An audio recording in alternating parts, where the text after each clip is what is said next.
living that is coming hard on us as people. And what is the government doing? Is the government responsible for this? Who is actually responsible for the cost of things that is rising day in, day out? Also, we're going to be looking at what happened at Agbo Technical School in Agbo.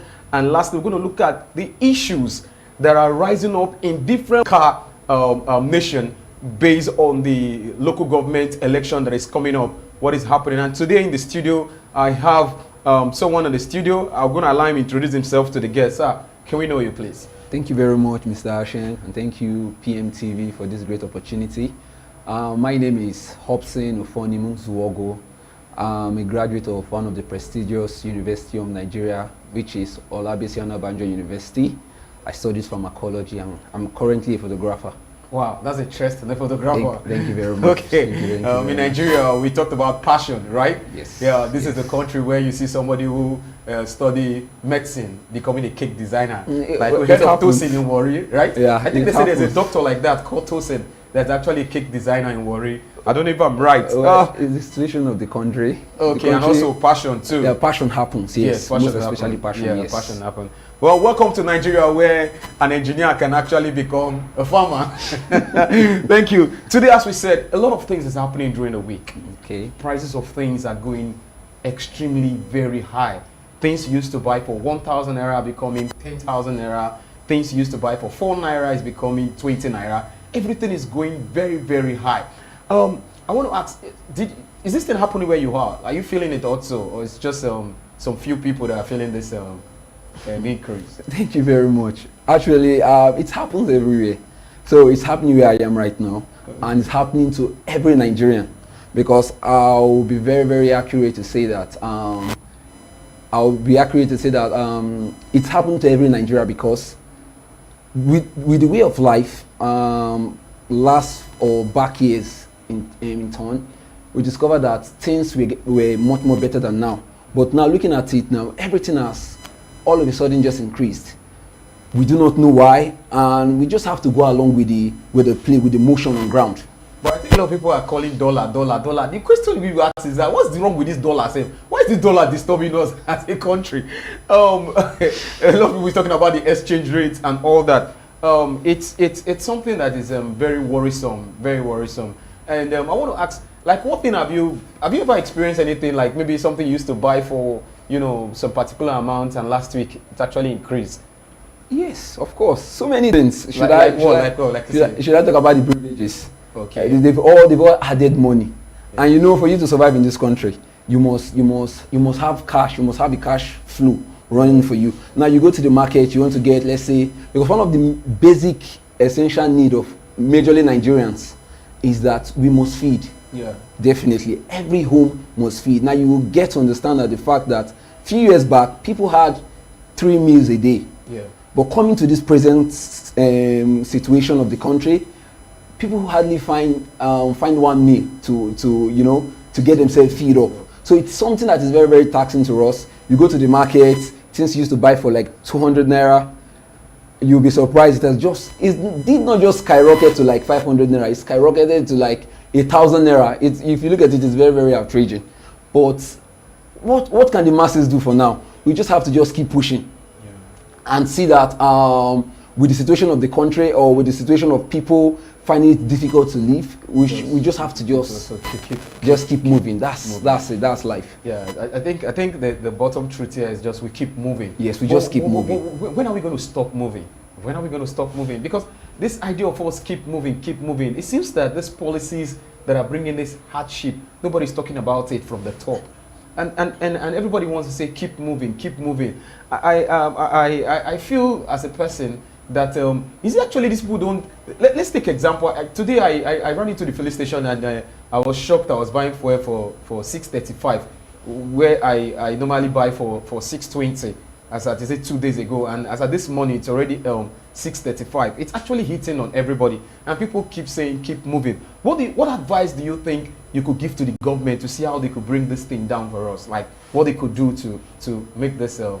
What do you think the government can do? Well, what the government can do, there's so many things the government can do. for now. Probably number one, I would like to say that they should create up an agency whereby they could just be checking their cash flow and how their decision is affecting the masses. Yeah. Because if they just take any decision without they going through the propaganda of their plans on how it is affecting the people they are ruling, it is very, very bad. But if you look at the situation of government right now, people just take, most especially, let me just use the word politician because they are the ones, our leaders. They just take decisions without, most times, considering the effects on the citizens. And now, the citizens are the ones that put these very individuals there. Through their votes. Through their votes. But now, a situation whereby the leaders take decision without consulting these ones, you will see that at the end of it all, it will not be looking good for the civilian itself, because they will be the one suffering more rather than they that are sitting in the very position. Okay, so that's that on that. That's a very good advice, like so that the government could begin to weigh their policies when they come up with whatever policies. Decision they have a body that will checkmate whatever. Is this thing like public opinion? Yes. Is this thing really good? I learned they say some places now pure water are selling for 15 naira for one. I heard that as well. I heard that as well. One sachet. I just pray it doesn't get close to us. It's really not easy. Over the week we had issues of the Agbo Technical School. In case you're just joining us, this is PMTV Africa, and we're on governance and the people. I am Ashien Chekwuma, your regular host, and right here with me I have Ashien, who is telling us some of his thoughts concerning the cost of living, what the government can do to make sure that things are a bit soft for the people. And right now we want to talk about what happened in Agbo Technical School. Ashien, there's a case that happened on the 1st of November in Agbo Technical School where a child, a little girl, was actually punished by, she was given a portion of feed to actually clear. According to a source report, the little girl, while trying to, weed the grass, got fainted. The teacher who actually, meted that punishment on the little girl made a lot of inhuman statements.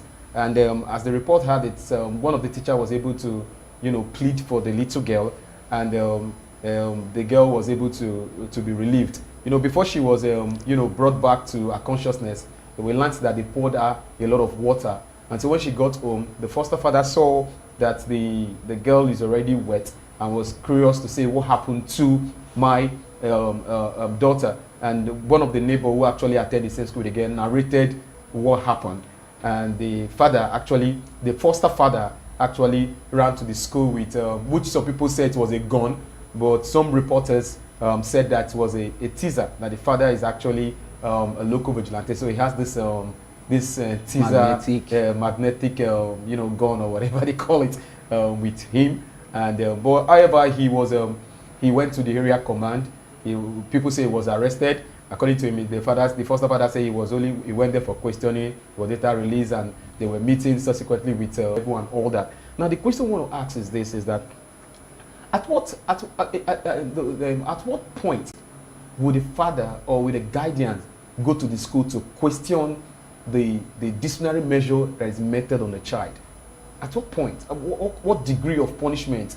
What? Because this thing is becoming. It's not like every week in Agbo we used to have cases of teacher and guardians, or teacher and parent, or teacher and foster father. At what point should parents, at what point should parents actually, weigh into matters that has to do with discipline in school? What do you think about this? Well, what you want to understand in discipline, but there's a level of discipline you give to a child, and you have to discover that if the child cannot handle that level of discipline, you have to, you bring it down. You don't just have to impose it on the child, because the parents of the child sent their child to school in your care. So they expect that level of care. So if the father or the guardian or the foster father took it upon himself to question the school, he's quite right. But what he should have done is that he should have gone to the principal of the school, gathered information on what has happened. Outside what they explain at home. Gathered information, get to know what happened. Then if you see that your daughter was really not at fault, you can just take this to the law. You can just go to the police station and make your complaint. Maybe the school authority. Even if the school authority can't even handle it, you take this to the authorities that can handle it, rather than you taking matters or law into your own hands. Because it's now becoming like the first time this issue came up, a lot of people were saying teachers' life matter and all that. It's not becoming like teachers are now being bullied and all that. So, but when the report begins to come out, and I see that it was more than what we were seeing. Imagine the first time. Also, during the same week again, still on school matter, we heard about a little child that was washed away through the rain that failed, and the lifeless body of the child was seen at beside that fire service at Orogodo River there. And it's, what do you have for parents this rainy season? Looking at the terrain of Ikaland, what kind of advice do you have for parents this rainy season? With the present terrain in Ikaland, yeah, we discovered that one of the present terrain is flood. Yeah. And with the way the climate system has changed, yeah, you discover that the climate we used to know of before is not the climate of now. Yeah. So now, what I mean by that is that rain is now falling at will. So nobody can predict when it's going to fall. Yeah. You see it now. Now the thing is, once a parent sends his children to school, now the parent has handed the child over to the school, the teachers, or to the school rather. Now when it is time for closing, it is the onus of the teachers or the guardian, that means the guardian of the school, within the school. If you discover that the climate system is about to change, no matter how important your activities are in whatever places you are going to, you have to children you know that cannot go by themselves based on the flood in case the rain starts on the way. Because many of these children, when they're already on their way home and the rain all of a sudden starts, they will play inside. They will play inside. They want to even go home inside because they love the feeling of the rain. Yeah. So many of them don't know these dangers. Yeah. So it is the honor of parents and guardians, which is the teachers, to always inculcate this knowledge to them. Yeah. Because if they don't do that, our kids, they won't know nothing. I wouldn't actually blame the kids totally on under the rain. I myself for one, I think this year have played under the rain for like 3 times. There was one day I was coming from the market and the rain was falling. I just tied the thing in the nylon. I went through the rain. I got to the compound. I was beating inside the room. My wife was just like laughing. It's actually fun being under the rain, but you see, we parents and schools need to be very careful. We have very careful. The Agbo is like Agbo is a valid. Let me use the word like valid. You have it like this, and when it's rain, the erosions, the flow through the drainage system is massive. So it's not something one want to keep ease or guidance, under that risk. Like I said earlier on, you can also make your comment. You can tell us your own version of the story in case you don't like the version of my story. Like I said, I have reporters who go into the feed, tell me what is happening, and things that happen on the social media, I'll also pick them up on Matter Rising. Like you're watching here on PMTV, it's Governance and the People. I am Ashien Chekwuma, and with me is Ashien. And we talked about the cost of living. Ashien has provided some solution to the government, and also we'll talk about the issue of the technical school in Agbo, where a little girl was actually, given a punishment to the extent that she got fainted while trying to perform that punishment. And lastly, we just talked about the issue of a little girl that was washed by rain pour in Agbo, and the lifeless body of the little child was seen at the Orogodo River, just close to fire service. Now, the last on the table here, it's something that we're going to be doing between now and next year, possible middle of next year or first quarter of next year. Now, we've talked about this whole thing. They all boiled down to leadership. In your explanation, you talked something about the people we elected. Now, in quarters, areas around the Car nations, we begin to see people who are aspiring to want to become the leaders at the local government level. We're talking about the councillors, the local government chairman. And so we're looking at this, and a lot of persons are beginning to indicate their interest. And because we have 3 tiers of government, the local government, according to people believe that one of the reasons we're suffering more is because we don't have people that are competent, that are managing the local government system. I don't know you're seeing where I'm trying to drive up, Mr. Hobson. Now, one look at this. In totality, what do you make up of what is happening in our local government? We need to put our eyes, because these people that are coming out, they are people. Yeah.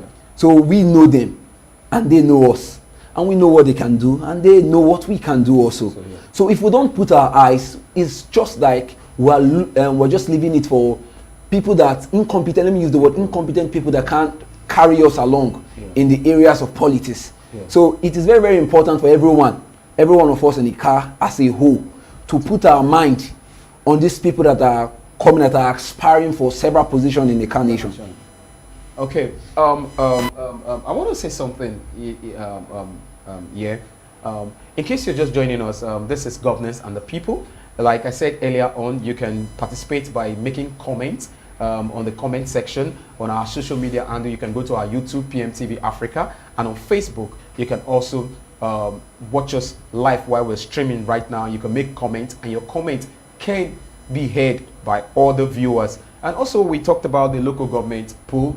We talked about the reason why people, the residents, must put their mind in what is happening in terms of the local government election that is coming. Make sure that the right persons are the ones. Now, I want to also throw this to our viewers. In case you have an aspirant, and you're also an aspirant, we're going to be opening the studio for people who will be coming up to the studio to tell us exactly why they want to, resume that office. And with overtime, we'll be having discussions with them. So if you're one of them, this is a very good opportunity for you to call the studio line on 080-6342-6526, or you can come to our broadcasting station at number 66 Old Lagos Asaba Road, Boji Agbo, so that we could discuss governance. Why you want to become a councillor, or why you want to become the local government chairman of either Ika North East local government or Ika South local government, or even any other local government that you are from. Now, I want to ask you something. People feel that the local government is doing nothing. The councillors are doing nothing. Do you really feel like that? There's a saying that the voice of the people is the voice of God, isn't it? For people to feel that way, is what they've seen. Okay. Is what they've seen. So people can just come out and just start talking things they don't even are aware of, or they don't even know of.